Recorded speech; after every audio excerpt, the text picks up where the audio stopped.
A very good morning, student. Today we are going to start ionic bond and ionic compound. ठीक है, ionic bond and ionic compound. student देखिए ionic bond, ठीक है, ionic bond क्या होते हैं? ionic bond होते हैं the bond which are formed by the transfer of electron. यानी कि जो bond transfer of electron से बनते हैं उन्हें हम ionic bond कहते हैं. ठीक है, the bond which are formed by transfer of electron.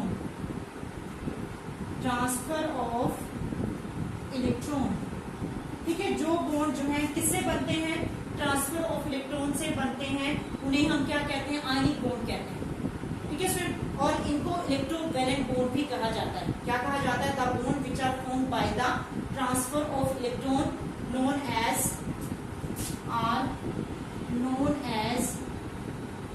Ionic bond. ठीक है स्टूडेंट, क्या कहते हैं हम इनको? आयनिक बॉन्ड कहते हैं. ठीक है, और कैसे इनको और क्या कहा जाता है? these are also known as electrovalent bond. ठीक है, इनको क्या कहते हैं? इलेक्ट्रोवैलेंट बॉन्ड भी कहते हैं, also known as electrovalent bond. समझ में आ गया स्टूडेंट? क्या कहते हैं हम इसको? इलेक्ट्रोवैलेंट बॉन्ड कहते हैं. अब एग्जांपल से आपको आयनिक कंपाउंड से क्लियर हो जाएगा कि कैसे ट्रांसफर ऑफ इलेक्ट्रॉन होता है. तो स्टूडेंट सबसे पहले हम यहाँ पर बात करेंगे NaCl. ठीक है, किसके बारे में बात करेंगे? Sodium chloride. अब देखो आपने बनाना है ionic compound of sodium chloride. क्या बनाना है? Sodium chloride. एक क्वेश्चन आएगा, right the formation of sodium chloride. ठीक है, तो देखिए स्टूडेंट Na का कॉन्फ़िगरेशन क्या होता है? एटॉमिक नंबर 11 होता है. कॉन्फ़िगरेशन क्या होगा?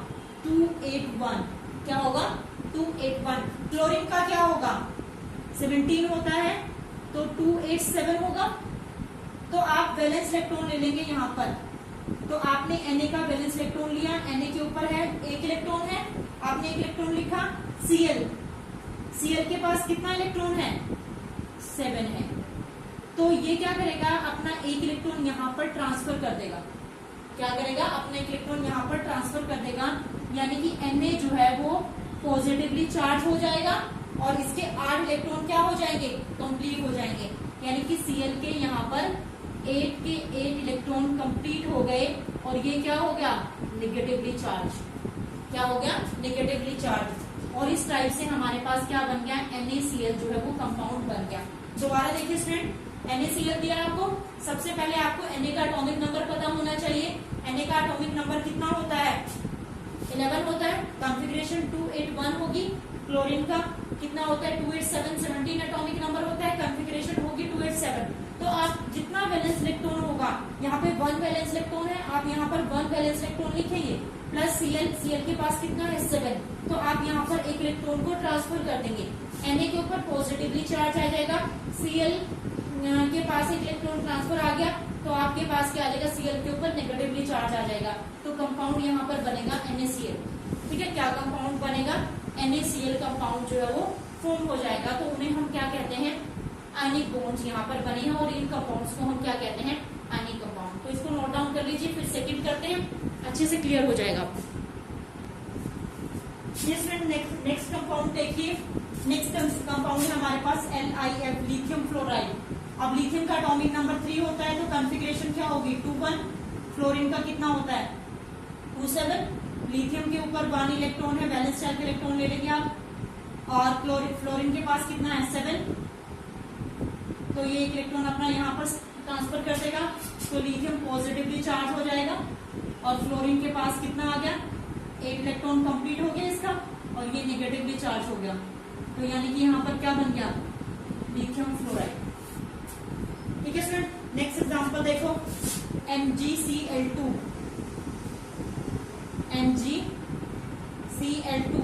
मैग्नीशियम का एटॉमिक नंबर कितना होता है? 12. कॉन्फ़िगरेशन 282. क्लोरीन का एटॉमिक नंबर कितना होता है? 17. 287. पास Mg1 है, Cl कितना है 2, दोनों के पास कितने कितने इलेक्ट्रॉन हैं 7 इलेक्ट्रॉन है। यहाँ पर Mg के पास कितना है 2 इलेक्ट्रॉन, एक इलेक्ट्रॉन यहाँ चला गया और एक इलेक्ट्रॉन इसने यहाँ पर दे दिया, यानी कि Mg ने 2 इलेक्ट्रॉन दिए और हर एक Cl ने कितना लिया, एक एक इलेक्ट्रॉन लिया, नेगेटिवली चार्ज हो गया। तो यानी कि हम क्या कह सकते हैं, आप कह सकते हो Mg, यहाँ पर आप लिख सकते हो Cl2, ठीक है, Cl2 है और यहाँ पर क्या आएगा नेगेटिव चार्ज, ठीक है, क्या आ जाएगा नेगेटिव चार्ज, या Cl को ब्रैकेट के बाहर लिख के यहाँ पर आप इलेक्ट्रॉन की फॉर्मेशन शो कर सकते हैं, ठीक है, नेगेटिव चार्ज आ गया। उसके बाद आप यहाँ पर इसको लिख सकते हैं MgCl2। समझ में आया स्टूडेंट, Mg कितना था 2 इलेक्ट्रॉन था, Cl के पास 7 थे, तो एक इलेक्ट्रॉन इसने यहाँ दे दिया, एक इलेक्ट्रॉन इसने यहाँ दे दिया, क्योंकि हर कोई अपने ऑक्टेट को कंप्लीट करना चाहता है, क्योंकि ये देने के बाद इसके पास 8 इलेक्ट्रॉन कंप्लीट हो रह जाएंगे इसके, और ये ले लेगा एक एक इलेक्ट्रॉन, तो इसके पास भी अपने 8 इलेक्ट्रॉन कंप्लीट हो जाएंगे, तो इसलिए ये जो है आयनिक कंपाउंड की फॉर्मेशन करते हैं। अब नेक्स्ट क्वेश्चन देखिए स्टूडेंट, नेक्स्ट हमारे पास है CaCl2 calcium chloride. Fourth question हमारे पास है CaCl2,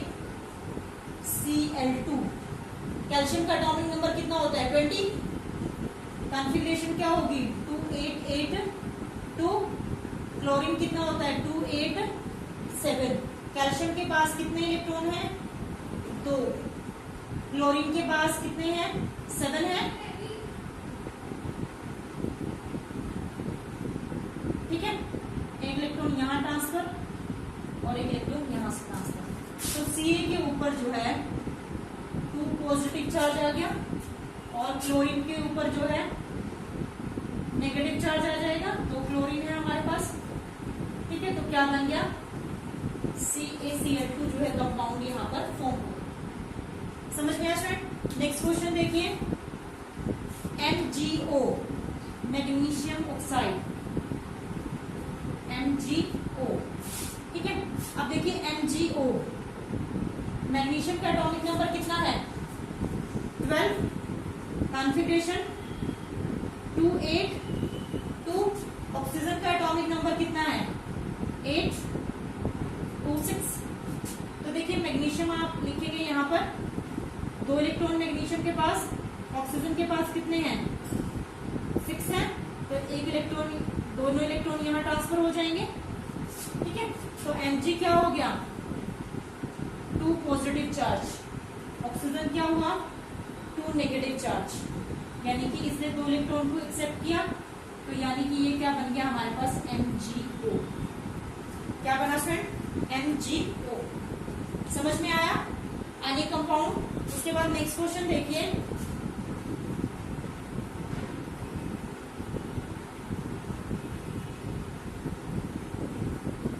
नेक्स्ट क्वेश्चन हमारे पास है Na2O सोडियम ऑक्साइड, Na2O। अब Na का एटॉमिक नंबर कितना होता है 11, कॉन्फ़िगरेशन 281, ऑक्सीजन का कितना होता है 26।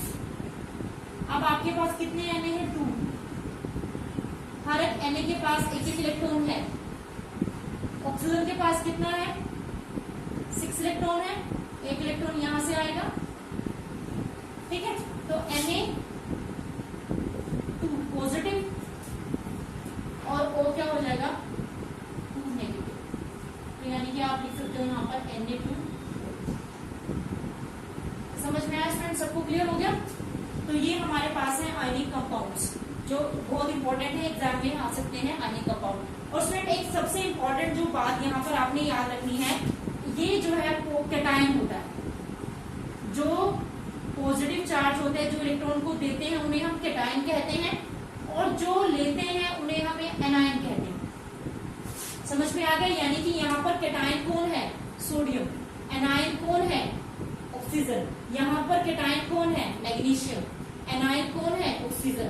तो समझ में आ गया, जो पॉजिटिवली चार्ज होते हैं वो कैटायन होते हैं, और जो नेगेटिवली चार्ज होते हैं वो एनायन होते हैं। मतलब कि जो अपने इलेक्ट्रॉन को देते हैं वो कैटायन होते हैं, और जो इलेक्ट्रॉन को लेते हैं वो क्या होते हैं, एनायन होते हैं। समझ में आया स्टूडेंट? सबको क्लियर हुआ? ठीक है स्टूडेंट, सबको समझ में आया? तो आपसे पूछ सकते हैं कि इसमें से कैटायन कौन सा है और एनायन कौन सा है। तो आप देख लेंगे जो पॉजिटिवली चार्ज है वो कैटायन है और जो नेगेटिवली चार्ज है वो क्या है, एनायन है। अब देखिए इसमें properties of the ionic compound. ठीक है, आप इसको नोट डाउन कर लें, उसके बाद हम प्रॉपर्टीज को डिस्कस करते हैं। ये स्टूडेंट नेक्स्ट देखिए, properties of ionic compound. Properties of ionic compound. Ionic compound की प्रॉपर्टीज क्या क्या होती हैं? तो सबसे पहले हम यहाँ पर बात करेंगे फिजिकल स्टेट। किसके बारे में? Physical state. तो देखिए स्टूडेंट, अगर आप घर में सोडियम क्लोराइड यानी कि नमक जो है यूज करते हैं तो वो किस फॉर्म में आपको दिखाई देता है? क्रिस्टल की फॉर्म में। तो हम ये कह सकते हैं कि ionic compounds are crystalline solid, कह सकते हैं ना। तो हम यहाँ पर लिखेंगे ionic compounds are crystalline solid. Crystalline solid, ठीक है। और क्रिस्टलाइन सॉलिड है तो इसके बीच में इंटरमॉलिक्यूलर फोर्सेज ऑफ अट्रैक्शन क्या है? स्ट्रॉन्ग है। तो हम यहां पर कह सकते हैं ionic compound intermolecular forces of attraction, intermolecular forces of attraction are very strong, are very strong. Intermolecular forces of attraction जो है क्या होती हैं? स्ट्रॉन्ग होती हैं, इसलिए ये हार्ड होते हैं। ठीक है, क्या होते हैं? हार्ड होते हैं, ब्रिटल। ठीक है, समझ में आ गया स्टूडेंट? अब सेकेंड हम बात करेंगे इसकी सॉल्युबिलिटी। ठीक है, किसके बारे में बात करेंगे? Solubility.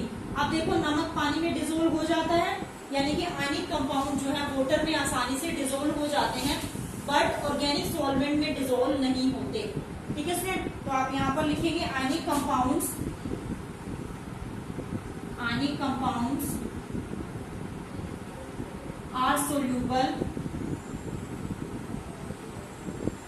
In water, are soluble in water. ठीक है, बट या पोलर सॉल्वेंट, क्योंकि वाटर जो है वो किस में आता है? पोलर सॉल्वेंट में आता है। ठीक है, but they are insoluble, but they are insoluble in non polar solvent, यानी कि organic compounds, non polar solvents. ठीक है स्टूडेंट, नॉन पोलर सॉल्वेंट में ये सॉल्यूबल नहीं होते, like benzene, alcohol, ether,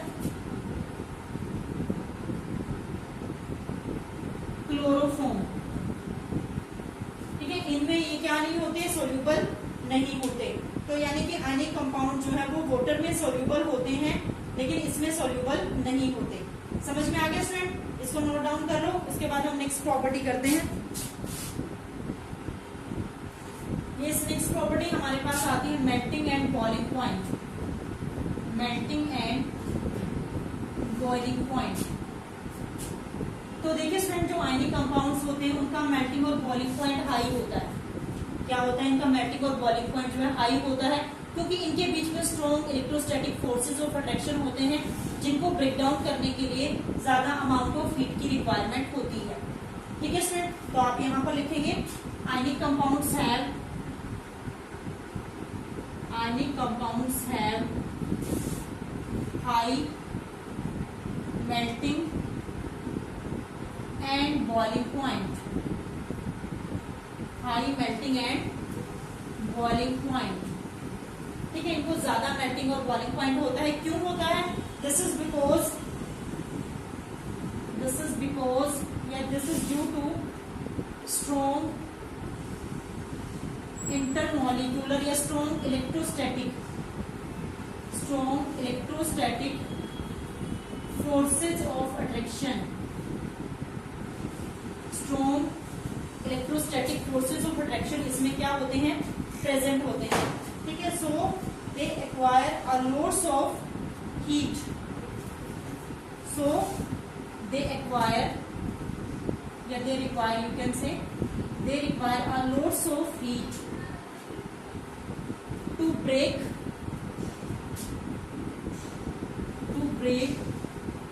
the forces of attraction. Forces of attraction समझ में आ गया स्टूडेंट? मेल्टिंग और बॉइलिंग पॉइंट, इनका मेल्टिंग और बॉइलिंग पॉइंट हाई होता है। क्यों होता है? क्योंकि इसमें जो है स्ट्रॉन्ग फोर्सेज ऑफ अट्रैक्शन होते हैं और इनको ब्रेक डाउन करने के लिए ज्यादा अमाउंट ऑफ एनर्जी रिक्वायर्ड होती है। उसके बाद हमारे पास आता है electrical conductivity, that is most important. Next हमारे पास आता है इलेक्ट्रिकल कंडक्टिविटी। देखिए स्टूडेंट, इलेक्ट्रिकल कंडक्टिविटी जो आयनिक कंपाउंड्स होते हैं वो सॉलिड स्टेट में तो इलेक्ट्रिसिटी को कंडक्ट नहीं करते। यानी कि अगर आप नमक में इलेक्ट्रिसिटी को कंडक्ट करेंगे इस फॉर्म में ही, जिस फॉर्म में रखा हुआ है, तो वो इलेक्ट्रिसिटी को कंडक्ट नहीं करेगा। लेकिन जब आप नमक के अंदर पानी ऐड कर देंगे सोडियम क्लोराइड के अंदर और उसके बाद उसमें इलेक्ट्रिसिटी जो है कंडक्ट करेंगे तो वो इलेक्ट्रिसिटी को कंडक्ट करेगा, उसमें करंट पास होगा। क्योंकि जो सोडियम क्लोराइड है वाटर में डिसॉल्व होने के बाद वो आयंस में ब्रेक डाउन हो जाएगा। ठीक है, वाटर में डिसॉल्व होने के बाद वो किस में ब्रेक डाउन हो जाएगा? आयंस में ब्रेक डाउन हो जाएगा। इसलिए जो आयनिक कंपाउंड है वो सॉलिड स्टेट में तो इलेक्ट्रिसिटी कंडक्ट करते नहीं है, लेकिन एक्वस स्टेट और मॉल्टन स्टेट में इलेक्ट्रिसिटी को कंडक्ट करते हैं। तो आप यहाँ पर लिखेंगे ionic compound do not conduct electricity in solid state,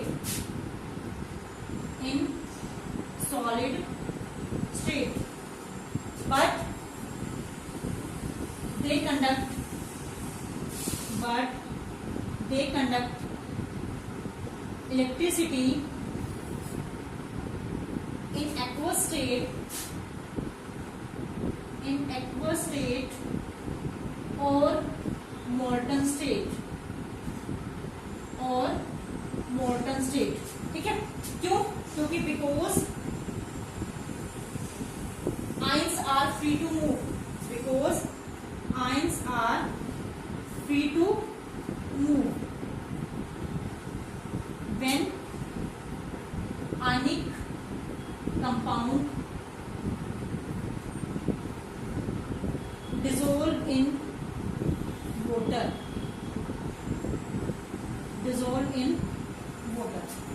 समझ में आ गया स्टूडेंट? आयनिक कंपाउंड जब वाटर में डिसॉल्व होते हैं तो आयंस जो है वो फ्री हो जाते हैं। Ions are free to move. ठीक है, आयंस क्या हो जाते हैं? फ्री हो जाते हैं मूव करने के लिए, इसलिए वो जो है वाटर में इलेक्ट्रिसिटी को कंडक्ट करते हैं। यहाँ तक समझ में आ गया स्टूडेंट? ये हमारे पास थी आयनिक कंपाउंड की properties. Is that clear to everyone?